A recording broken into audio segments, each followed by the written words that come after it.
नमस्कार, मैं विनय कुमार वाथम। आपका बहुत बहुत स्वागत है हमारे YouTube channel study of commerce with Watham sir में। और आज हम लोग बात करने जा रहे हैं बीकॉम फोर्थ सेमेस्टर के जो सब्जेक्ट पेपर हैं कानपुर विश्वविद्यालय के, उनके बारे में। यहाँ पे पेपर की जो है 4 कैटेगरी बनाई गई हैं। मेजर पेपर है, फिर माइनर पेपर है, फिर माइनर वोकेशनल पेपर है और लास्ट में को करिकुलर पेपर है। तो सबसे पहले हम लोग बात करते हैं मेजर पेपर के बारे में। तो मेजर पेपर जैसा कि आप स्क्रीन पे देख पा रहे हैं, जो हमारा पहला मेजर पेपर है वो income tax law and accounts का है। ये न्यूमेरिकल पेपर है और न्यूमेरिकल के साथ साथ इसमें थ्योरी भी पेपर में आती है। ऐसा नहीं कि थ्योरी नहीं आती, थ्योरी भी आती है और साथ में न्यूमेरिकल भी आता है। और अगर हम मार्क्स की बात करें तो 75 मार्क्स का जो है विश्वविद्यालय कराता है इस पेपर को, और 25 मार्क्स को है कॉलेज के थ्रू दिए जाते हैं। सेकंड पेपर की अगर हम बात करें तो सेकंड पेपर कंबाइंड पेपर है। इसमें 2 पेपर इंक्लूड है, fundamental of marketing and digital marketing.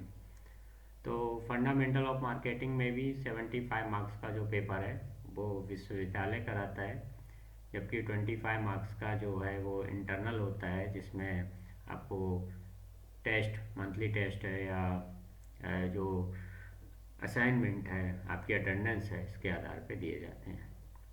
इसी में एक और जुड़ा हुआ है डिजिटल मार्केटिंग। डिजिटल मार्केटिंग का कोई यूनिवर्सिटी लेवल से कोई लिखित पेपर नहीं होता है। इसमें एक वाइवा होता है और जिसमें बाहर से एग्जामिनर भी आते हैं, और इसमें आपको एक असाइनमेंट या प्रोजेक्ट फाइल दी जा सकती है, इसे आपको बना के सबमिट करना होता है। साथ में इसमें आपकी अटेंडेंस वगैरह के बेस पे भी इसमें नंबर प्रोवाइड किए जाते हैं।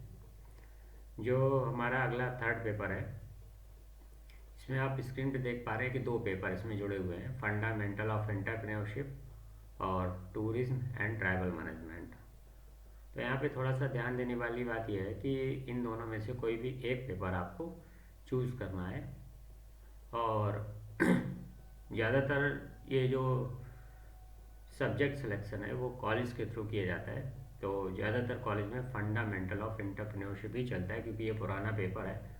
इसका स्टडी मटेरियल भी आराम से मार्केट में मिल जाता है। तो फंडामेंटल ऑफ मार्केटिंग की, अगर फंडामेंटल ऑफ एंटरप्रेन्योरशिप की अगर हम लोग बात करें तो 75 मार्क्स का पेपर जो है वो विश्वविद्यालय कराता है, जबकि 25 मार्क्स जो है इसमें इंटरनल है। माइनर पेपर की हम लोग बात करें फोर्थ सेमेस्टर में, तो जिन कॉलेजेस में फर्स्ट और थर्ड सेमेस्टर में माइनर पेपर हो चुका है वहाँ पे इसकी कोई आवश्यकता नहीं है। और ऐसे कॉलेज जहाँ पे माइनर पेपर फर्स्ट में और थर्ड में नहीं होता है, तो वहाँ पे जो है सेकंड और फोर्थ सेमेस्टर में माइनर पेपर देना कंपलसरी होता है, तो वहाँ पे माइनर पेपर हो सकता है।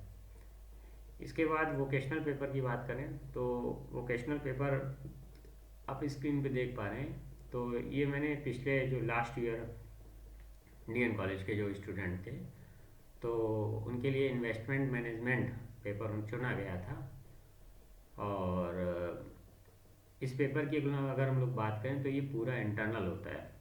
इसमें आपको रिटन एग्ज़ाम देना पड़ सकता है, साथ में फाइल या जो भी हमारा सब्जेक्ट से रिलेटेड कोई अगर बड़ा असाइनमेंट है तो वो दिया जा सकता है।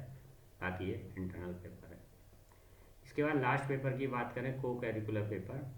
इसमें फिजिकल एजुकेशन एंड योगा, ये हमारा को करिकुलर पेपर है। और इस पेपर को भी 75 मार्क्स का जो पेपर है वो विश्वविद्यालय से कराया जाता है, जबकि 25 मार्क्स का जो पेपर है वो कॉलेज पेपर क्या है। 25 मार्क्स का जो इंटरनल होता है, इसमें आपको पेपर भी हो सकता है या कोई असाइनमेंट दिया जा सकता है। अटेंडेंस आपकी काफ़ी मायने रखती है इस पेपर में। तो ये हमारा बीकॉम फोर्थ सेमेस्टर का सिलेबस है। वीडियो कैसा लगा कमेंट में बताइएगा, और साथ में हमारे चैनल को सब्सक्राइब कर लीजिए ताकि कानपुर विश्वविद्यालय के जो भी लेटेस्ट अपडेट है वो आपको समय से मिलते रहें। धन्यवाद।